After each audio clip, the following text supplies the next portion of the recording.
सात्रिनि बसुमतारिनि जिउ गोमानायनि दायाव सासे सेंग्राखौ पुलिस बिफाना खादों। सात्रिनि बसुमतारिया हरखाब गावनि जिउखौ फोजोबनानै लानायनि दायाव अनुप बर' मुंनि सासे सेंग्राखौ पुलिस बिफाना खाबाय।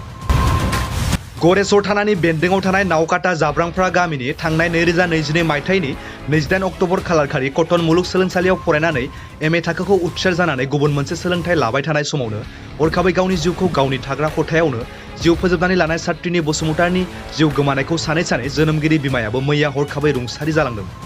थिग बे समावनो दिनै थांनाय हराव दिसपुर पुलिस बिफाना गरेस्वरनिफ्राय सात्रिनि बसुमतारिनि जिउ फोजोबनानै लानायनि दायाव अनुप बर' मुंनि सासे सेंग्राखौ पुलिस बिफाना खादों।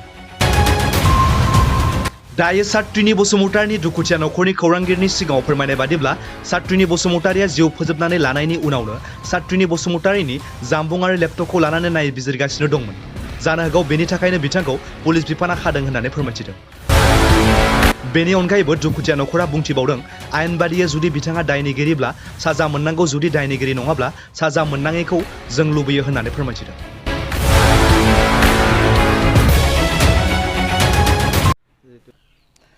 आङो बेखौनो बुंनो लुगैयो, दिनै इमान हाजार लाख सुबुं थासेयाव बिथांखौ प्रखाखना मानो हमखो, हयथ' माबा मोनसे दागो नुदों खोमा। बेखायनो आङो दाय दोङो दाय गैया बुजिनो रोङा, बेखौ पुलिस बिफाना बुजिगोन बा प्रखाखना बुजिगोन। आरो बै थैनायनि समावनो बिनि लेपटप मबाइलफोरखौ पुलिसा लादों आरो बे दिननिफ्रायनो चेकिं खालामबाय थादों होननानै आं मोजांखे मिथिगौ आरो जोंनो गिरास्तिनो हराखै।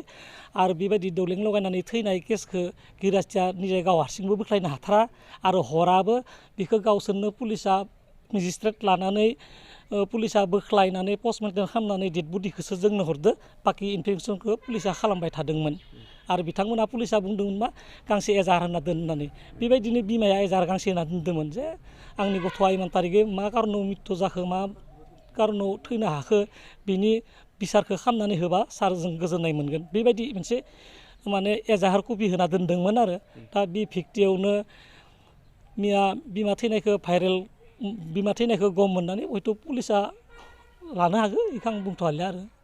जुदि माने नङै मानसिया माने बेबायदि पानिशमेन्ट मोननायखौ आं लुगैया।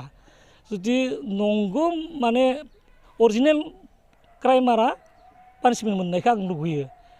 माने इनसनेन्ट पार्सना कुनु एटा माबा जानाङाथों आरो ओरैनो रं माबायाव भुलाव एरेस्ट जानानै माबा दायनिगिरि जानाङाथों आरो। दा बिथाङा मा स्टेटमेन्ट होयो, बिथाङा मा बुङो बुजिगोन, निजायनि लोगो बाथ्रा, निजा राइट बाथ' राइट, हयथ' सैथोआ जेब्लाबो सैथोखा। बेनो आरो आं प्रखाखननि सायावनो हेगारना होदों। बेखौ दुखि होननानै प्रमान मोनोबा जोंबो भिक्टिम फेमिलि हिसाबै न'खरनि जानानै जों गोजोननाय मोनगोन आरो। बेनो आरो आंनिया। आं सात्रिनि बसुमतारिनि बे माने बिमानि बिनानावखौ आं हाबा खालामदो।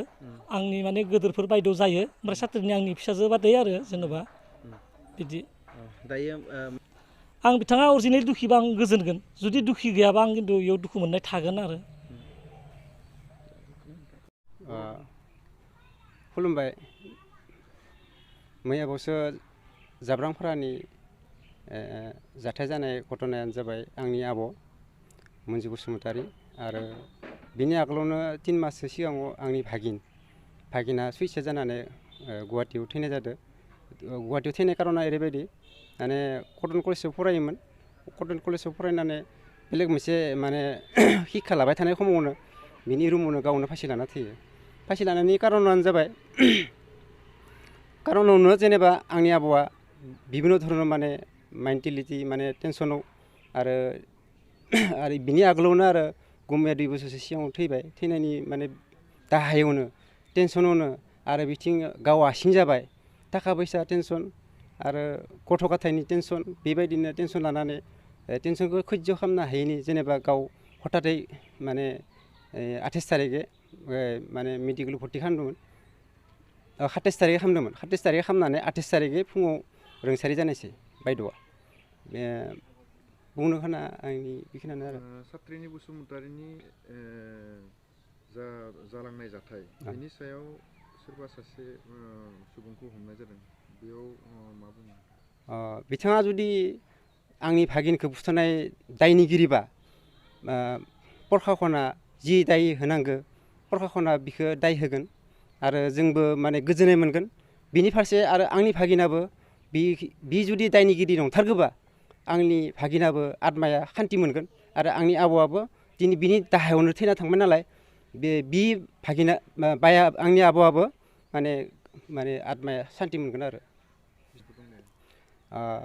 बिसोरनि न'खराव माने आंनि गुमैनि गुमै गोदोर दोङो आरो गुमैनि उन्दै सासे गुमै दोङो बिथाङाबो माने बाहेरायाव थायो क'क्राझाराव थायो ओमफ्राय आंनि भागिना सासे दोङो दा बे बाहेरायाव फरायबाय थादो माने हथारै माबाया जानायखाय बायद'आ डेट जानायखाय लाबोनो हायाखै बेखौ जोङो माने लाना फैगोन बेखौ जों सिन्था धारा खालामबाय थादों